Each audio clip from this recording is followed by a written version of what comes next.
نحمدہ ونصلی ونسلم علی رسول الکریم۔ ناظرین، آج کی ہماری ویڈیو بڑی خاص ہے۔ ہمارے بھائی ملک عثمان آصف صاحب، ان کی چاہت پر یہ بنائی جا رہی ہے اور واقعی اس کی ضرورت بھی ہے۔ ضرورت کے مطابق انہوں نے مطالبہ کیا ہے تو یہ بہت اچھا ہے۔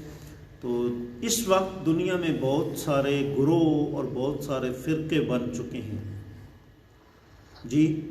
تو ان میں سے الحمدللہ جو جنتی جماعت ہے وہ اہل سنت و جماعت ہے۔ یہ ہم نہیں کہہ رہے۔ ابو داؤد کے اندر، ترمذی، ابن ماجہ کے اندر یہ روایت موجود ہے، اور امام جلال الدین سیوطی علیہ رحمہ نے الکنز المدفون والفلک المشحون کے اندر اس روایت کے صحیح ہونے کی بھی اصرات کی ہے کہ آقا علیہ الصلوۃ والسلام نے ارشاد فرمایا کہ بنی اسرائیل کے اندر ان 72 فرقے بن چکے تھے، یعنی بنی اسرائیل بٹ چکے تھے 72 فرقوں میں، اور فرمایا میری امت کے اندر 73 فرقے بنیں گے۔ یہ ان لوگوں کا بھی رد ہے جو کہتے ہیں ہمارا کسی فرقے سے تعلق نہیں ہے۔ یہ تو ہو ہی نہیں سکتا کہ کسی فرقے سے آپ باہر ہوں۔ سرکار نے فرمایا بنی اسرائیل کے 72 بنے تھے، اور میری امت کے جو فرقے ہیں وہ 72 کے بجائے جو ہے 73 بنیں گے، اور فرمایا کہ سب کے سب جہنمی ہوں گے سوائے ایک فرقے کے، یعنی 72 جہنمی اور ایک جنتی۔ پوچھا گیا یا رسول اللہ صلی اللہ علیہ وسلم وہ کون سا ہوگا؟ آپ نے فرمایا ما انا علیہ و اصحابی، جو میرے اور میرے صحابہ کے طریقوں پر ہوں گے۔ اب ہم اہل سنت و جماعت جو ہم کراتے ہیں، ذہن میں رکھیں کہ عربی میں جب کہیں گے قال اہل السنت والجماع یعنی الجماع، لیکن جب اردو میں کہیں گے تو اہل سنت و جماعت کہیں گے، جیسا کہ علامہ ضیاء اللہ قادری صاحب کی کتاب کا نام بھی ہے اہل سنت و جماعت کون ہیں۔ تو اسی سے اہل سنت سے مراد حضور کے طریقے، اور جماعت سے مراد جماعت صحابہ کے طریقے۔ حضور نے یہی فرمایا ما انا علیہ واصحابی، جو میرے اور میرے صحابہ کے طریقوں پر ہوں گے وہ کیا ہوں گے؟ جنتی ہوں گے۔ الحمدللہ اہل سنت و جماعت کو یہ اعزاز حاصل ہے کہ جو حضور نے نشاندہی فرمائی ہے، انشاءاللہ اہل سنت و جماعت اس کا مصداق ہیں۔ اور یہ ہم نہیں کہہ رہے، اب دلائل آپ سنتے جائیں اور دلوں کے اوپر منقش کرتے جائیں۔ قرآن مجید میں اللہ رب العزت نے فرمایا اہدنا الصراط المستقیم، جی، یعنی اللہ کا حکم ہے کہ ہم ہر ایک نماز میں یہ کہے کہ اللہ ہمیں سیدھی راہ پہ چلا۔ تو اب سیدھی راہ کن لوگوں کی ہے؟ صراط الذین انعمت علیہم، جن لوگوں پر اللہ کا انعام ہوا۔ وہ کون لوگ ہیں جو منعم علیہم ہیں؟ فرمایا انعم اللہ علیہم من النبیین والصدیقین والشہداء والصالحین۔ فرمایا جن لوگوں پر اللہ نے انعام فرمایا ہے اور جن کی راہ پہ چلنے کا وہ بار بار ہر نماز میں فرما رہا ہے، وہ کون لوگ ہیں؟ وہ 4 طبقات ہیں۔ انبیاء کا گروہ ہے، صدیقین سچے لوگوں کا گروہ ہے، شہیدوں کا گروہ ہے، اور ولیوں کا گروہ ہے۔ اور الحمدللہ اولیاء کرام اسی جماعت میں پائے جاتے ہیں۔ اور حضرت محدث ملا علی قاری رحمۃ اللہ تعالیٰ علیہ سے پوچھا گیا کہ آپ یہ بتائیے کہ اہل سنت و جماعت کی حقانیت کی دلیل کیا ہے؟ انہوں نے فرمایا ان کی حقانیت کی دلیل یہ ہے، یہ شرح شفا جو ملا علی قاری نے کتاب الشفا بتعریف حقوق المصطفیٰ قاضی اعظم مالکی علیہ رحمہ کی کتاب کی شرح لکھی، اور کتاب الشفا کے نام سے وہ چھپ چکی ہے۔ اس کے اندر ملا علی قاری فرماتے ہیں کہ اہل سنت و جماعت کی حق ہونے کی دلیل یہ ہے کہ الحمدللہ 4 ائمہ، حنفی مسلک امام اعظم ابو حنیفہ اس کے بانی، شافعی مسلک محمد بن ادریس شافعی اس کے بانی، حنبلی مسلک امام احمد بن حنبل اس کے بانی، اور مالکی مسلک امام مالک بن انس اس کے بانی۔ فرمایا یہ 4 علمی گروہ فقہا اس جماعت کے اندر ہیں، اور اس کی حقانیت کی دلیل یہ ہے کہ یہ جماعت ہمیشہ قیامت تک رہے گی۔ اور پھر مزید آپ دیکھیے کہ حضور ضیاء الامت پیر کرم صاحب سے پوچھا گیا کہ اہل سنت و جماعت کی حقانیت کی دلیل پوچھی گئی تو کیا آپ دیں گے؟ آپ نے فرمایا کہ اللہ نے ولی اس جماعت میں پیدا کیے ہیں۔ حضرت داتا گنج بخش علیہ رحمہ، حضرت بابا فرید الدین گندے شکر علیہ رحمہ، حضرت خواجہ بہاؤالدین زکریا ملتانی علیہ رحمہ، حضرت خواجہ خواجگان سلطان الہند عطائے رسول حضرت خواجہ معین الدین چشتی اجویری رحمۃ اللہ تعالیٰ علیہ، حضرت بابا فرید الدین گندی شکر علیہ رحمہ، فاطم رضائیت قبلہ عالم پیر میر علی شاہ صاحب رحمۃ اللہ تعالیٰ علیہ، غرض کے کس کس کا نام لیں اور کس کس کا نام ترک کریں، یہ سارے ولی اللہ نے اس جماعت میں پیدا کیے ہیں۔ اس کا مطلب اس جماعت کا عقیدہ جو ہے وہ بالکل درست ہے اور یہ ان کے جنتی ہونے کی علامت ہے۔ تیسری دلیل دیکھیں، اہل سنت و جماعت کی اس سے بڑھ کر اور کیا دلیل ہو سکتی ہے کہ بڑی مشہور بخاری اور مسلم کی روایت ہے، حضور نے فرمایا ایک جماعت وہ ہوگی، ایک طائفہ وہ ہوگا جو ہمیشہ حق پر غالب رہے گا، ان کو نقصان پہنچانے والا کوئی نقصان نہیں پہنچائے گا اور وہ قیامت تک رہیں گے۔ الحمدللہ وہ اہل سنت و جماعت ہی ہیں، صدا سے آ رہے ہیں اور صدا انشاءاللہ العزیز حضور کی غلامی میں رہیں گے۔ اور چوتھی دلیل، اور بڑے مشہور محدث ہیں علامہ شمس الدین محمد بن عبد الرحمن، انہوں نے القول البدیع کتاب علامہ سخاوی نے لکھی ہے، اس کے صفحہ 5 پر ہے، انہوں نے فرمایا اہل سنت و جماعت کی سب سے بڑی علامت اور نشانی ان کی یہ ہے ہوگی کہ وہ درود پاک کی کثرت کریں گے۔ یہ ذہن میں رکھنا کہ یہ محدث 9ویں صدی کے ہیں اور عبد الوہاب نجدی 12ویں صدی میں پیدا ہوا۔ یہ آپ بات ذہن میں رکھنا، آگے چونکہ ہم نے بات کرنی ہے تو اس لیے یہ آپ کو آگے کام آئے گی۔ الحمدللہ آج بھی اہل سنت و جماعت جو ہے وہ درود پاک کی کثرت ان لوگوں کے ہاں ہے اور رہے گی۔ اور ایک روایت، چوتھی دلیل بڑی مشہور روایت ہے، مشکات میں مسلم میں موجود ہے، حضور نے فرمایا اتبعوا السواد الاعظم فإنه من شذ شذ فی النار، فرمایا سب سے بڑی جماعت کی پیروی کرنا، جو اس جماعت سے پیچھے ہو گیا وہ پھر جہنم میں چلا جائے گا۔ اور ایک روایت میں یوں ہے، حضور نے فرمایا کہ شیطان جو ہے وہ انسان کا دشمن ہے، فرمایا جو بکری جماعت سے الگ ہو جاتی ہے، دور کنارے میں چلی جاتی ہے، بھیڑیا اس کے اوپر حملہ آور ہوتا ہے۔ تو فرمایا کہ شیطان تمہارا دشمن ہے، سواد اعظم سے، بڑی جماعت سے تم کبھی الگ نہ رہنا، اس کے ساتھ ہی رہنا۔ تو یہ بھی ہماری حقانیت کی دلیل ہے۔ اس وقت ہم نہیں کہہ رہے، خود جو ہے صدیق حسن خان جو ہے بھوپالی، اس نے خود لکھا، ترجمان وہابیہ رسالہ کے اندر وہ لکھتا ہے، وہ کہتا ہے کہ اس ٹائم بھی وہ کہتا ہے پیدائشی طور پر تو اہل سنت نئے ہیں، لیکن عقائد کے اعتبار سے یہ بڑے پرانے ہیں، عقائد و نظریات ان کے بڑے پرانے ہیں، اور کہتا ہے کہ ہند میں سب سے زیادہ سنی ہیں، حنفی ہیں، اور کم لوگ جو ہیں شیعہ ہیں، اور کم تر اہل حدیث ہیں۔ یہ صدیق حسن خان بھوپالی نے جو ہے وہ ترجمان وہابیہ کے اندر لکھا۔ اور اگلی آپ دلیل دیکھتے جائیں، گنتے جائیں، تعداد بھی آپ یاد کرتے جائیں، ہمارا کام ہے حق بات آپ تک پہنچانا۔ دیکھیں یہ بھی ہماری اہل سنت و جماعت کی حقانیت کی بہت بڑی جو ہے وہ دلیل ہے کہ آقا رحمت صلی اللہ علیہ وآلہ وسلم نے فرمایا من یرد اللہ بخیر یفقہہ فی الدین، اللہ جس کا بھلائی کا ارادہ کرتا ہے اسے دین کے اندر سمجھ عطا فرما دیتا ہے۔ اور یہ جو دلیل ہم پیش کر رہے ہیں یہ کس کی دلیل ہے، کس نے ذکر کی ہے؟ محمد بن عبد الوہاب نجدی، جس ملعون نے فتنہ نجدیت برپا کیا ہے، یہ اس کے سکے بھائی ہیں سلیمان بن عبد الوہاب نجدی، جن کی مشہور کتاب ہے الصواعق الالہیہ۔ اس کے صفحہ 40 سے لے کر 42 تک کے اندر یہ انہوں نے بات لکھی ہے۔ اور الحمدللہ 2 بھائی تھے، ایک بھائی کٹر عاشق رسول سلیمان تھا اور دوسرا محمد بن عبد الوہاب نجدی، کٹر وہ تھا جو فتنے باز تھا اور نجدی تھا۔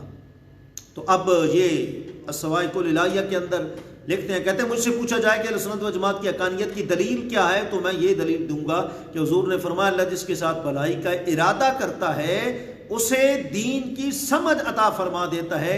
فرمایا دین کی سمجھ والی جماعت اہل سنت ہے، جس کے متعلق حدیث میں آیا کہ یہ قیامت تک رہے گی۔ اور یہی وجہ ہے کہ یہ لوگ بتوں کی پوجا نہیں کرتے، مزارات اولیاء موجود ہیں، اولیاء کی تبلیغیں، ان کے اوصاف، ان کے اقوال سب کچھ موجود ہے۔ تو یہ ان کی برکت ہے کہ یہ سلسلہ جو ہے وہ قیامت تک رہے گا۔ اگر یہ بتوں کی پوجا کرتے تو دین ختم ہو چکا ہوتا، یہ بتوں کی پوجا کرنے والے نہیں۔ اور بخاری میں ایک روایت ہے کہ قوم بعد میں آئے گی جو اولیاء کرام جو ہیں ان کی وہ توہین کس طرح کرے گی، بتوں والی آیات اولیاء کرام پر چسپا کریں گے۔ حضرت ابن عمر فرماتے ہیں، بخاری کی روایت ہے، اور یہی لوگ ہیں جو بتوں کے بارے میں آتے ہیں وَمَا لَكُم مِّن دُونِ اللَّهِ مِن وَلِيٍّ وَلَا نَصِيرٍ، اللہ کے سوا کوئی ولی نہیں، کوئی مددگار نہیں، اور انہوں نے یہ اولیاء کرام پر سیٹ کر دیا۔ حالانکہ یہ تو بتوں کے متعلق ہے نا، بتوں کے متعلق مطلب کہا گیا تمہارا کوئی مددگار نہیں، اولیاء کرام تو مددگار ہیں الحمدللہ۔ اذا تحیرت، طبرانی کی روایت ہے، اذا تحیرتم فی الامور فاستعینوا باصحاب القبور، جب تم دنیاوی معاملات میں حیران پریشان ہو جاؤ تو قبر والوں کے پاس آ کر ان سے مدد طلب کرو۔ اور اگلی دلیل دیکھیں، بڑی مشہور روایت ہے اور مشہور بخاری مسلم کی روایت ہے، حضور علیہ الصلوۃ والسلام جو ہے آپ دعا فرماتے ہیں، یا اللہ ملک شام کو برکت عطا فرما، یا اللہ ملک یمن کو برکت عطا فرما۔ اب کا صحابہ اکرام میں سے کچھ بولے کہ نجد کے متعلق حضور نے پھر کہا یا اللہ شام کو برکت عطا فرما، یا اللہ یمن کو برکت عطا فرما۔ پھر دوبارہ عرض کیا گیا جی کہ نجد کے متعلق، پھر فرمانے لگے سرکار یا اللہ شام کو برکت عطا فرما، یا اللہ یمن کو برکت عطا فرما۔ پھر تیسری مرتبہ جب کہا گیا تو سرکار جلال میں آ کے فرمانے لگے کہ نجد وہ جگہ ہے جہاں سے شیطان کے سینگ اور شیطان کے فتنے اٹھیں گے، اور یہ نجد حضور نے مطلب یہ نشاندہی کی۔ اگر آپ اور ہم کوئی اس کی تفسیر کریں نا کہ کون ہے تو پھر بھی اعتراض ہو سکتا ہے۔ محمد بن عبد الوہاب نجدی کا سکا بھائی سلیمان بن عبد الوہاب نجدی رحمۃ اللہ تعالی علیہ اپنی کتاب الصواعق الالہیہ کے اندر لکھتا ہے، وہ کہتا ہے حضور نے یہ جو فرمان جاری کیا ہے بالکل حق سچ ہے، اور اس کا سب سے پہلا مصداق فتنہ برپا کرنے والا محمد بن عبد الوہاب ہے، جو 12ویں صدی میں پیدا ہوا ہے، اور اس نے یہ فتنہ جو ہے وہ حرم میں ادھر ادھر اس نے پھیلایا۔ کتاب التوحید لکھی، صراط مستقیم لکھی، کتنی کتابیں لکھ کر اس نے جو ہے وہ فتنہ پھیلایا۔ حالانکہ یمن کے اندر، حرمین کے اندر الحمدللہ اس سے پہلے اہل سنت کے عقائد رائج تھے، بلکہ 4 مسلح تھے، حنفی مسلح الگ تھا، مالکی الگ تھا، شافعی الگ تھا، حنبلی الگ تھا، اور اس کے بعد یہ نجدیوں کے جب مطلب کہ نظام بدلا تو محمد بن عبد الوہاب نجدی نے یہ سارا کچھ جو ہے برپا کر دیا۔ تو حضور نے دعا نہیں فرمائی اور فرمایا کہ وہاں سے فتنے اٹھیں گے۔ ذرا غور کرنا، 2 باتوں پر غور کرنا۔ قرآن نے کہا ہے صراط مستقیم، یا اللہ دعا مانگتا ہے نمازی کی، یا اللہ مجھے سیدھی راہ چلا دے۔ سیدھی راہ کن لوگوں کی ہے؟ اب کیا قرآن حدیث سیدھی راہ نہیں ہے؟ لیکن اللہ کو پتہ تھا قرآن حدیث پڑھ کر غلط مطلب لگا کر نکال کر لوگوں کو گمراہ کرنے والے لوگ پیدا ہو جائیں گے۔ قرآن بھی 2 طرح کی نظروں سے پڑھا جاتا ہے نا، ایک عشق کی نظر سے پڑھا جاتا ہے اور ایک اعتراض کی نظر سے پڑھا جاتا ہے۔ اس لیے تو قرآن نے کہا یضل بہ کثیرا ویہدی بہ کثیرا، فرمایا بہت سارے لوگ ہیں مجھے پڑھ کر گمراہ ہو جائیں گے، اور بہت سارے لوگ ہیں مجھے پڑھ کر ہدایت پائیں گے۔ کئی ووجدک ضالا کا ترجمہ گمراہ کر دیں گے، نبی کو گمراہ سمجھ بیٹھیں گے، اور کئی کہیں گے نہیں یہ ترجمہ نہیں ہے، ووجدک ضالا فہدی، ہم نے آپ کو اپنی محبت میں دارفتہ پایا تو اپنی طرف راہ دے دی۔ یہ عشقیہ ترجمہ ہے جی۔ تو اس لیے مطلب، اور دوسرا یہ نجد کے اندر اور کئی گروہ نہیں ہیں، نجد کے اندر کئی گروہ نہیں ہیں۔ اگر کئی گروہ ہوتے تو پھر بھی شیطانی گروہ کی پہچان مشکل ہو جاتی، وہاں ایک ہی گروہ ہے نجد کے اندر، نجدی ہیں، اور کوئی دوسرا فرقہ نہیں ہے، نجدی ہیں۔ اس لیے حضور نے جو نشاندہی کی، آج بھی جو ہے حضور الحرمین شریفین جو کتاب ہے پیر منظور شاہ صاحب کی، اس میں لکھا ہے کہ نجد میں ایک ایسی ہوا چلتی ہے کہ وہ لوگ نابینا ہو جاتے ہیں، ان کی وہ نابینا ہوتے ہیں، اکثر وہ خطبہ بھی دینے والے اکثر جو ہے وہ نابینا ہوتے ہیں۔ تو اس لیے یہ تو اپنے ان کے بھائی کی گواہی ہے نا، سلیمان بن عبد الوہاب جو ہیں یہ ان کے بھائی ہیں، اور یہ ان کی جو ہے وہ گواہی ہے، اور حضور کا فرمان ہے ید اللہ الی الجماع، جماعت کے ساتھ رہا کرو، اللہ کا تصرف پورا جماعت کے ساتھ رہتا ہے۔ اور دیکھیں اس نے کیا کچھ کیا، نعوذ باللہ من ذالک، بہت اس نے خرافات پھیلائی حرم کے اندر۔ ایک الدرر السنیہ کتاب لکھ لیں، الدرر السنیہ، علامہ احمد سید جو ہیں زین مکی، ان کی یہ کتاب ہے الدرر السنیہ، صفحہ بھی دیکھ لیں، صفحہ 5 ہے، اس کے اوپر جو ہے وہ لکھا ہوا ہے کہ اس نے مطلب کہ محمد بن عبد الوہاب نجدی نے اس نے مطلب کہ کہا کہ درود پاک نہیں پڑھنا، درود پاک جو ہے وہ نہیں پڑھنا، اور ایک جو ہے وہ نبینا شخص تھا، اور اس نے جو ہے اس ٹائم مینارے بنے ہوتے تھے اوپر جہاں اذان پڑھتے تھے، مینارے پر چڑھ کر اس نے اذان کے بعد درود پاک پڑھا تو اس محمد بن عبد الوہاب نجدی نے اس کو قتل کر دیا۔ اور ڈاکٹر صلاح الدین ایوبی نے 6 صدی میں جو ہے وہ ایجاد کیا تھا درود پاک مسجد نبوی شریف، مسجد حرام شریف میں۔ پھر عبد الوہاب نجدی نے وہاں سے بعد میں مؤذنین کو قتل کرنا جو ہے شروع کر دیا۔ نعوذ باللہ من ذالک الدرر السنیہ کے اندر موجود ہے، اس نے کہا کہ درود پاک پڑھنے والا بڑا مجرم ہے اس کے مقابلے میں جو زانیہ عورت ہوتی ہے، طائفہ عورت، اور لات موسیقی اس کے پاس گھر میں موجود ہیں، فرمایا اس سے بڑا گناہ ہے کہ درود پاک پڑھنا۔ عبدالرسنیہ السنیہ صفحہ 5 دیکھ کہ میں اپنی بات تو کر نہیں رہا کہ میں کوئی مجرم ہوں، آپ اپنی دیکھ لیں عبدالرسنیہ صفحہ 5 پر، تو یوں مطلب جو ہے آپ دیکھ لیں۔ الحمدللہ اہل سنت و جماعت حق ہے اور سچ ہے، اور انشاءاللہ یہ قیامت تک جماعت رہے گی، اور ایک وقت وہ آئے گا کہ انشاءاللہ جو ہے وہ پوری دنیا پر عشق رسول کا غلبہ ہوگا۔ اللہ تعالی ہمارے جتنے مشائخ ہیں، اولیاء کرام ہیں، سب کو سلامت رکھے۔ اللہ ہمارے پیر و مرشد پیر سردار احمد صاحب قادری دامت برکاتہم العالیہ آستانہ عالیہ کھریپر شریف اوپاڑا، ان کو سلامت رکھے، ان کا سایہ، ان کی نظر شفقت ہم پر قائم و دائم۔ اللہ ہمارے اساتذہ مشائخ کو، ہمارے مدارس کو، ہماری مساجد کو، ہماری خانقاہوں کو سب کو برقرار رکھے، اور عشق رسول کا پوری دنیا میں غلبہ ہو جائے۔ ہماری ایک ہی تمنا ہے کہ حضور کا عشق جو ہے وہ عام ہو جائے۔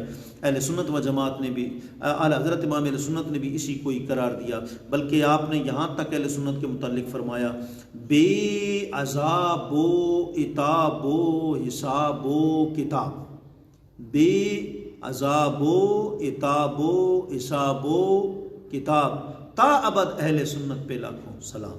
کیا مطلب؟ یعنی ایسی جماعت جس پر انشاءاللہ حضور کے صدقے عذاب بھی نہیں آئے گا، عتاب بھی نہیں آئے گا، جی بے عذاب و عتاب و حساب و کتاب تا ابد اہل سنت پہ لاکھوں سلام۔ وآخر دعوانا الحمدللہ رب العالمین۔